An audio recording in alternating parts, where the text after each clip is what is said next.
to go back to what one thing you just said about MSNBC, I had a question planned about that because I think you're right. I think you're right in the sense that they have been discredited with a lot of people that at one point they paid a lot of attention to what the people at MSNBC were saying. As you said, they basically picked Biden over Bernie in 2020. Even after Bernie won the first 3 states, they still scared all these boomers into voting for Biden, saying that, oh, if we nominate Bernie Sanders, then Trump will win again. Well, how does here we are with Trump back in the White House. I guess their strategy didn't work out very well, but it does seem like, the network has never been less powerful. And I feel like, you probably have some really interesting insights as someone who used to be an anchor over on MSNBC. Tell me if I'm wrong, but it just seems like when I tune into the network these days, it's a freaking shadow of its former self, not just from a talent perspective, but also just from the way it looks, like just the pure aesthetic presentation of the product. It looks like shit. Like everyone is always calling in from Zoom, it seems like. That's and true. the backgrounds look really cheap. Not to hype up Fox News, but when you watch Fox News, it still feels like you're watching a cable news network, a very professional presentation of a 24-hour news, station, whatever. For whatever reason, MSNBC, it just feels like, and now we're going to cut to, Jen Psaki and her little set. Porter. And then we're going to, and it's like, it just feels cheap. I don't know how else to describe it, but cheap, but it feels like a shadow of its former self. And, I think back to the 2010s when there are people like obviously Rachel Maddow and Keith Olbermann that were still quite popular, but also some of the people that now are in the YouTube space that you talked about, where a lot of cable news refugees have found themselves, people like yourself, even Cenk Uygur, who of course was on MSNBC at one point, Sam Cedar. Lemon. Yeah, Don Lemon, obviously, he left CNN, but obviously Sam Cedar also, he would pop up on MSNBC more. It seems like a lot of the best of their talent now just exists on YouTube and is their competition here. So why do you think they allowed that to happen? Why do you think that so much of the people that at one point made that network worth watching have now either left or been fired? And do you think there's anything they could do to ever restore relevancy to that brand and compete with Fox News again? Not really, because I think that the fact that they fired one of the most talented people that they had in Mehdi Hasan kind of tells you everything you need to know about the stewardship of that network. And also the fact that they've known since I was there, which was a long time ago at this point, that the digital age was upon them and they needed to adjust and they needed to adapt, and that they haven't even gone to reverse that flow, like to look at, who's doing well in the podcast or YouTube space and has an actual audience or following. Maybe we should bring them in. Like, that doesn't even occur to them. And they're so arrogant and so elitist that they just couldn't wrap their head around that there might be some talent that exists outside of their like little narrow coddled world, right? So I think the world has passed them by. And the reason I say don't think they can recover is because, remember, they're being spun off as a separate entity. They're being bundled with some of the other Comcast cable news offerings, but they're no longer even going to have the NBC like journalistic resources behind them. So then they're just in the hot takes game that we're in, on their little, shitty looking sets and with their boring and terrible personalities and terrible outdated worldview.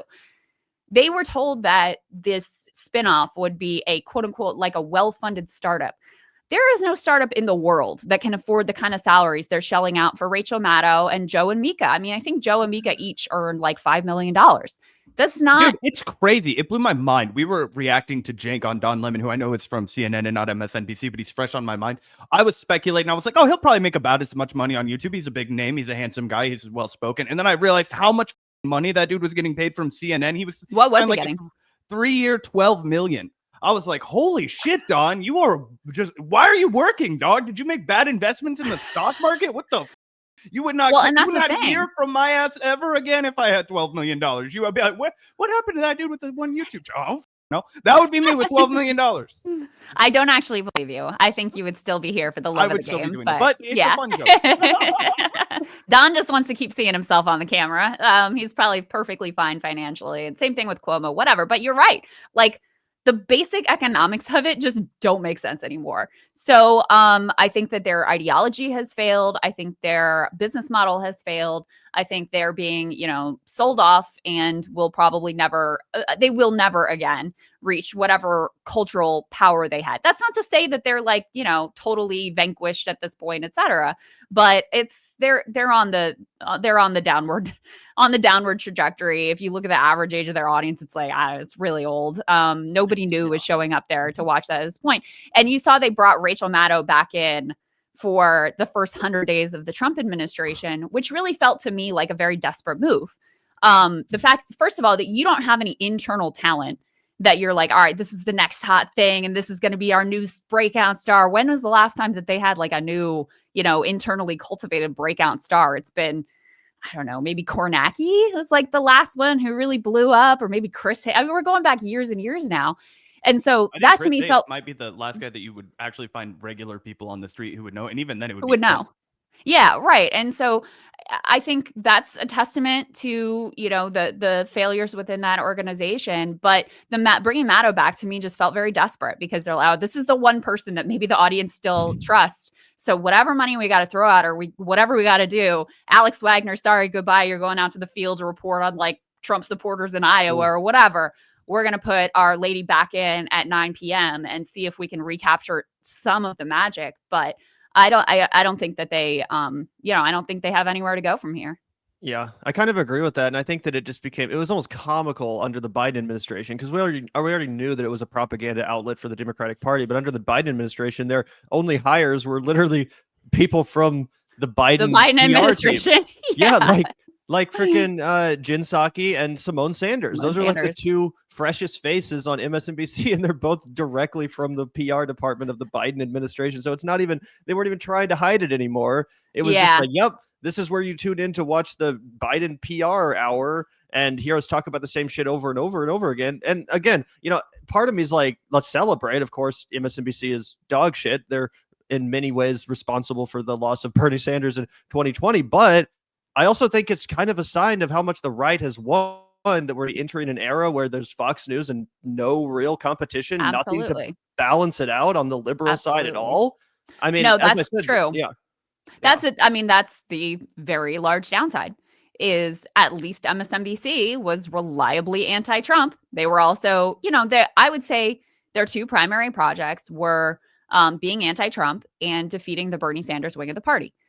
Well, they kind of succeeded on the Bernie Sanders part, didn't they? But now the Trump part, they're all also lost at sea. So they don't have ideological coherence within their network the way that they used to either. But that is definitely one of the things that is extremely depressing about this moment is, at least there was some line of attack last time. And oftentimes it was silly, Russiagate and whatever. And they spun their wheels on things that were either not the main point or just, fabricated or stretched too thin in terms of a coherent narrative. But at least there was some sense that you had institutions that were there, including the Democratic Party, to try to resist. And this time it's like crickets, all the social media indictment that Rachel Maddow is their most trusted news source on MSNBC. Totally. Yeah. For no reason for fucking 4 years. But even I feel that when I'm like, well, at least she's going to say something that's like, critical of this guy. Whereas Joe and Mika are just going to go down and like, have a milkshake or whatever. But yeah, I do feel I can't entirely celebrate it, to your point, because you don't have a cable news network that is going to truly challenge his narratives and go hard against him. Obviously Twitter is now owned by Elon, and all of the tech giants and social media bros are like bending the knee to him.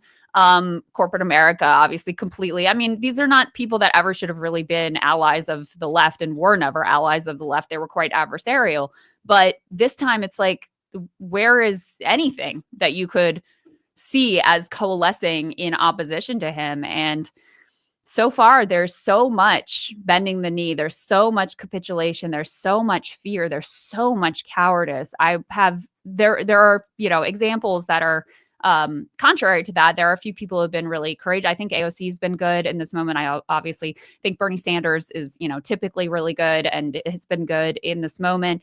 Jon Stewart always is really great. That the woke bishop lady was cool to see her, and she clearly like completely triggered them and they melted down over that. Like, it doesn't take much to get under their skin, and yet everyone is so fearful and thinks that this moment where he's riding high is just going to last indefinitely.